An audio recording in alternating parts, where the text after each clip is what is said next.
Hi friends, welcome to Raga's Kitchen friends. இன்னைக்கு வீடியோல yeast use பண்ணி ஏற்கனவே நம்ம வந்துட்டு சாஃப்ட்டான பன் எப்படி பண்றதுன்றது போஸ்ட் பண்ணிருக்கோங்க. நிறைய பேர் வந்து அதை பார்த்துட்டு yeast இல்லாம ரொம்ப சுலபமா செய்யக்கூடிய பன் போஸ்ட் பண்ணுங்கன்னு கேட்டிருந்தீங்க. அது மாதிரி உடனடியா ஒரு 20 நிமிஷத்துல செய்யக்கூடிய பன் எப்படி பண்ணலாம்ன்றதா ஃப்ரெண்ட்ஸ் பார்க்க போறோம். பாருங்க, இந்த மாதிரி சாஃப்ட்டான உடனடி பன்ஸ் எப்படி பண்ணலாம்ன்றதை நம்ம இன்னைக்கு பார்க்கலாங்க.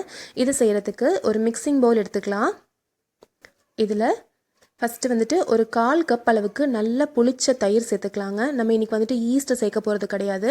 அதனால நல்ல ஒரு புளிச்ச தயிர் இருந்துச்சுன்னா நல்ல ஒரு ஸ்மெல் வரும், நல்ல ஃப்ளேவர் கிடைக்கும். புளிச்ச தயிர் ஒரு 1/4 கப் அளவுக்கு எடுத்துக்கலாம். இப்போ இது கூட காய்ச்சி ஆற வச்ச பால் வந்துட்டு ஒரு 1/4 கப் அளவுக்கு சேர்த்துக்கலாம். நம்ம இன்றைக்கி ஸ்வீட் பன்ஸ் பண்ண போகிறோங்க. அதனால 2 டேபிள் ஸ்பூன் அளவுக்கு சர்க்கரை சேர்த்துக்கலாம், சுகர் சேர்த்துக்கலாம். சேர்த்துட்டு இது எல்லாத்தையும் நல்லா மிக்ஸ் பண்ணி விடுங்க. சர்க்கரை ஃபுல்லாக நல்லா கரையணும், அந்த அளவுக்கு நல்லா வந்து கலந்து விட்டுக்கோங்க. நம்ம ஈஸ்ட் யூஸ் பண்ணி பண்ணும்போது ஈஸ்ட் வந்து புளிக்க வைக்கிறதுக்காக கொஞ்சம் நேரம் வந்து டைம் ஆகும். அதே மாதிரி மாவில் சேர்த்தப்புறமும் இன்னும் கொஞ்சம் நேரம் வெயிட் பண்ண வேண்டியதாக வரும் ஊற வைக்கிறதுக்கு. இந்த மாதிரி பண்ணும்போது இன்ஸ்டண்ட்டாக பண்ணிடலாம்.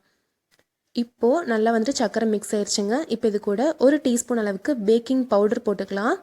நம்ம கேக் பண்ணுறதுக்கு யூஸ் பண்ணுறோம் இல்லைங்களா, அந்த பேக்கிங் பவுடர் கூடவே 1/2 டீஸ்பூன் அளவுக்கு பேக்கிங் சோடா, அதாவது ஆப்ப சோடா சேர்த்துக்கலாம். சேர்த்துட்டு நல்லா கலந்து விட்டுக்கோங்க. நீங்கள் ஆப்ப சோடாவும் பேக்கிங் பவுடரும் சேர்த்து நல்லா மிக்ஸ் பண்ணதுக்கப்புறம் பார்த்தீங்கன்னா நல்லா வந்துட்டு நிறையா பொங்கி வருங்க. பாருங்கள், இந்த மாதிரி நம்மளுடைய மிக்சர் வந்து ரெடி ஆகணும். இது ரெண்டும் நம்ம சேர்த்தா மட்டும்தான் நல்லா சாஃப்டான பன்ஸ் கிடைக்கும். அதே மாதிரி புளிச்ச தயிர் இருந்துச்சுன்னா நல்லா டேஸ்ட்டாகவும் இருக்கும். பாருங்கள், இந்த அளவுக்கு நல்லா வந்துட்டு க்ரீமியாக நிறையா வரணும். இப்போது இதில் ஒரு 1/2 கப் அளவுக்கு மைதா மாவு சேர்த்துக்கலாங்க. சலிச்சு சேர்த்துக்கோங்க.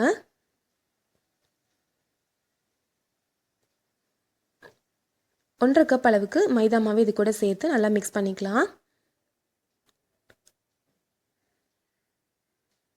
இப்போ நம்ம மைதா மாவு சேர்த்தாச்சு. கை வச்சு இப்போ நல்லா வந்துட்டு பிசைஞ்சு விட்டுக்கலாம். இந்த பிசையும் போது பார்த்தீங்கன்னா அது வந்து சப்பாத்தி மாவு கன்சிஸ்டன்சியில் இருக்கக்கூடாதுங்க. அதை விட இன்னுமே கொஞ்சம் வந்துட்டு லூஸான கன்சிஸ்டன்சியில் இருக்கணும். சாஃப்டாக வந்துட்டு பிசைஞ்சு விடுங்க. ரொம்ப வந்துட்டு ப்ரெஷர் கொடுக்காம சாஃப்டாக வந்து நம்ம பிசைஞ்சு விட்டுக்கலாம்.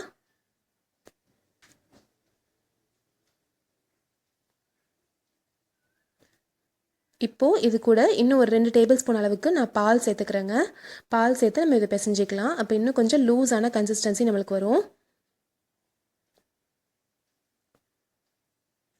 2 டேபிள் ஸ்பூன் அளவுக்கு பால் சேர்த்துருக்கேன். இப்போது சேர்த்துட்டு நல்லா வந்து கலந்து விடுங்க. பாருங்கள், இந்த அளவுக்கு நல்லா லூஸான கன்சிஸ்டன்சி இருக்கணும். அதாவது மாவு வந்துட்டு கையில் ஒட்டணும். இந்த கன்சிஸ்டன்சியில் நம்மளுக்கு மாவு வந்து ரெடி ஆகணும். இந்த அளவுக்கு நல்லா பிசைஞ்சு வச்சுட்டு இப்போது இது கூட 1 டேபிள் ஸ்பூன் அளவுக்கு எண்ணெய் ஊற்றிக்கலாங்க. சன்ஃப்ளவர் ஆயில் 1 டேபிள் ஸ்பூன் அளவுக்கு நான் ஆட் பண்ணிக்கிறேன்.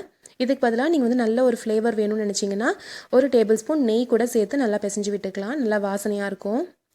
நீங்கள் எண்ணெய் ஊற்றி பிசையும் போது பார்த்தீங்கன்னா நம்ம கையில் ஒட்டாது. பாருங்கள், இந்த அளவுக்கு நம்மளுக்கு இப்போ மாவு ரெடி ஆயிடுச்சு. இப்போது ஒரு கட்டிங் போர்டு நான் எடுத்துக்கிறேங்க. இதில் ஜஸ்ட்டு 1 டீஸ்பூன் அளவுக்கு எண்ணெய் ஊற்றிட்டு இதுக்கு மேலே இந்த மாவை போட்டு நல்லா ஒரு தடவை நல்லா பிசைஞ்சு விட்டுட்டு நம்ம வந்து 4 போர்ஷனாக கட் பண்ணி எடுத்துக்கலாம். நம்ம இந்த மெத்தடில் செய்யும்போது நம்ம ஊற வைக்கணுன்ற அவசியம் இல்லை. நம்ம செஞ்ச உடனேவே நம்ம வந்துட்டு பன் வந்துட்டு ரெடி பண்ணி எடுத்துடலாம்.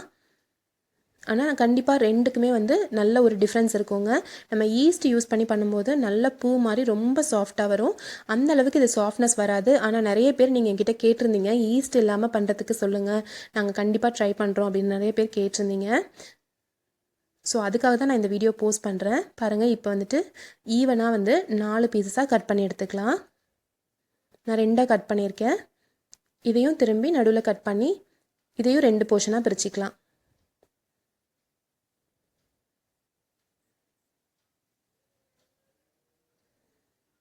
பாருங்கள், இப்போ 4 ஈவனான போர்ஷனாக நம்ம பிரித்தாச்சு. இப்போது ஒரு இட்லி தட்டு எடுத்துக்கலாங்க. நீங்கள் இட்லி பிளேட்டில் தான் வச்சு பன் வந்து ரெடி பண்ணணும்னு அவசியம் இல்லை. நீங்கள் நார்மலான பிளேட்டில் கூட எண்ணெய் ஊற்றி நம்ம இதே மாதிரி ரெடி பண்ணிக்கலாம். இப்போ எண்ணெய் தடவி விட்டுக்கலாம் இட்லி பிளேட்டில். இப்போ இதில் நம்ம ரெடி பண்ணி வச்சுருக்கோம் இல்லைங்களா, 4 போர்ஷனாக பிரித்து வச்சுருக்கோம். அதை வந்துட்டு பாருங்கள், இது வந்துட்டு டக்கின்னு சொல்லுவாங்க. அதாவது நல்லா உருட்டி இப்படி மேலே இருக்க போர்ஷனை இப்படி கீழே தள்ளி விட்டு இப்படி மடிக்கணுங்க. மடித்து விட்டுட்டு அதுக்கப்புறம் நீங்கள் வந்துட்டு பன் ரெடி பண்ணும்போது நல்லா சாஃப்டாக வரும்.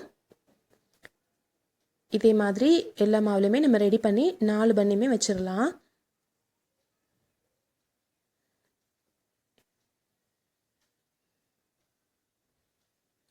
மேலெல்லாம் எதுவும் கிராக்ஸாக இல்லாத மாதிரி பார்த்து வச்சுக்கோங்க. ஏன்னா இந்த மெத்தடில் செய்யும்போது லைட்டாக மேலே வந்துட்டு கிராக்ஸ் வரும்.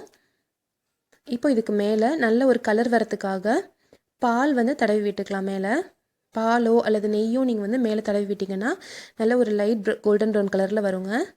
நிறைய பேர் வந்துட்டு பன் ரெசிபி பார்த்துட்டு நிறைய பேர் எனக்கு வந்துட்டு பன் சூப்பராக வந்துச்சுங்க ஆனால் கலர் வரலன்னு கேட்டிருந்தீங்க. இப்போ நம்ம பன் ரெடி பண்ணுறதுக்கு ஒரு பேன் வந்து ஸ்டவ்வில் வச்சுக்கலாங்க. இதை மூடி வச்சிடலாம். உள்பக்கம் நல்லா ஹீட் ஆகட்டும். ஒரு மீடியம் ஃப்ளேமில் ஒரு 5 நிமிஷம் வச்சு எடுத்துக்கோங்க. இதுக்கு பதிலாக நீங்கள் வந்துட்டு குக்கர் கூட யூஸ் பண்ணலாம். கேஸ்கெட்டும் வெயிட்டும் எடுத்துகிட்டு யூஸ் பண்ணுங்கள். இப்போ நம்ம ரெடி பண்ணி வச்சுருக்க இட்லி பிளேட்டை உள்ளார வச்சிடலாம். இந்த இட்லி பிளேட்டில் பார்த்தீங்கன்னா அடிப்பக்கம் ஸ்டாண்ட் மாதிரி இருக்குங்க. ஸோ நான் அப்படியே வைக்கிறேன், ஸ்டாண்ட் எதுவும் வைக்காமல். இப்போ சிம்மை விட கொஞ்சம் அதிகத்தில் ஒரு 20 மினிட்ஸ் வச்சு நம்ம வந்து எடுத்தோன்னா போதும். சூப்பரான சாஃப்டான பன்ஸ் வந்து நம்மளுக்கு ரெடி ஆயிரும். இப்போ பாருங்கள் 20 நிமிஷம் வேக விட்டுருக்கோம். சூப்பராக நம்மளுக்கு பன்ஸ் ரெடி ஆயிடுச்சு பாருங்கள். நல்ல ஒரு கலரும் வந்திருக்கு. உங்களுக்கு நெய் தடவினாலும் மேலே வந்துட்டு பால் தடவினாலும் கலர் வரல அப்படின்னா நீங்கள் என்ன பண்ணலான்னா ஒரு 15 மினிட்ஸ் ஆனதுக்கப்புறமா நீங்கள் வந்துட்டு பன்னை கொஞ்சம் திருப்பி போட்டு அதுக்கப்புறம் ஒரு 5 மினிட்ஸ் வச்சு எடுத்திங்கன்னா நல்லா இதே மாதிரி கலர் வந்துடும்.